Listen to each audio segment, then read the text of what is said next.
Hello, ഈ സ്കേർട്ടും top എങ്ങനെയുണ്ട്, കൊള്ളാമോ? എന്നാലേ ഈ സ്കേർട്ടിന് പറ്റിയ ടോപ്പ് എങ്ങനെ സ്റ്റിച്ച് ചെയ്യണമെന്ന് നോക്കിയാലോ? അതിന് വേണ്ടി ഒരു ഷർട്ട് എടുത്തിട്ടോ. ഇത് യൂസ് ചെയ്യാണ്ട് വെച്ച ഷർട്ടാണ്, അതുകൊണ്ടാണ് ഞാൻ ഇതിന് സ്കേർട്ടിന് വേണ്ടി സെലക്ട് ചെയ്തത് കേട്ടോ. എന്നിട്ട് അതിൻ്റെ കോളർ ടൈപ്പുള്ള ടോപ്പാണ് ചെയ്യാൻ പോകുന്നത്. അപ്പോൾ കോളറിൻ്റെ ഒരു പോർഷൻ കട്ട് ചെയ്ത് മാറ്റുക.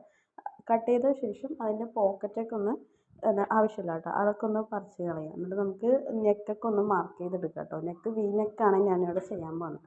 അതേപോലെ തന്നെ 3/4 സ്ലീവ് കേട്ടോ. 3/4 സ്ലീവ് ചെയ്യുമ്പം അതിൽ സ്ലിറ്റൊക്കെ വെച്ചിട്ടാണ് ചെയ്യണത്, സ്ലീവിലും അതുപോലെ ഷർട്ടിൻ്റെ താഴെ കേട്ടോ. അപ്പോൾ അതുകൊണ്ടാണ് ആ ഭാഗങ്ങളൊക്കെ ഇങ്ങനെ കട്ട് ചെയ്ത് മാറ്റിയത്. എന്നിട്ട് ബട്ടൺസ് ഉള്ള ഭാഗം അങ്ങോട്ട് ക്ലോസ് ചെയ്ത് കൊടുക്കുക, അത് ആവശ്യമില്ല കേട്ടോ. നമ്മൾ ബട്ടൺസ് ഓപ്പണായി കിടന്ന ടോപ്പ് ഇടുമ്പോൾ കുറച്ച് ബോറായിട്ടൊക്കെ ഉണ്ടാവും, അതുകൊണ്ടാണ് ഞാനത് ക്ലോസ് ചെയ്തത് കേട്ടോ. എനിക്കത് ബോറാണ്, നിങ്ങൾക്ക് ബോറൊന്നും ഇല്ലെങ്കിൽ ക്ലോസ് ചെയ്യണ്ടെങ്കിൽ ക്ലോസ് ചെയ്യണ്ട കേട്ടോ. അതൊക്കെ നിങ്ങളുടെ ഇഷ്ടം പോലെ ചെയ്തെടുക്കുക കേട്ടോ.